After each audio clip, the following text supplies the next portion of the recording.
बिस्मिल्लाहिर्रहमानिर्रहीम। अस्सलामु अलैकुम वरहमतुल्लाहि वबरकातुहू। दूसरों के लिए दुआ में अपना ही फ़ायदा। हज़रत अबू दरदा रज़ियल्लाहु ताला अन्हु से रिवायत है कि रसूलुल्लाह सल्लल्लाहु अलैहि वसल्लम ने इरशाद फरमाया, किसी मुसलमान की अपने मुसलमान भाई के लिए उसकी गैर मौजूदगी में की गई दुआ ज़रूर कबूल होती है। उस दुआ करने वाले के सर पर एक फरिश्ता मुकर्रर होता है और जब भी वह अपने भाई के लिए खैर और भलाई की दुआ करता है तो फरिश्ता आमीन कहता हुए यूं कहता है, अल्लाह तुम्हें भी वो खैर और भलाई अता करे जो तुम अपने भाई के लिए मांग रहे हो।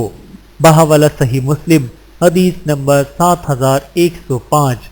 अल्लाह ताला हम सबको अहादीस मुबारका पे अमल करने की तौफीक अता फरमाए। आमीन सुम्मा आमीन।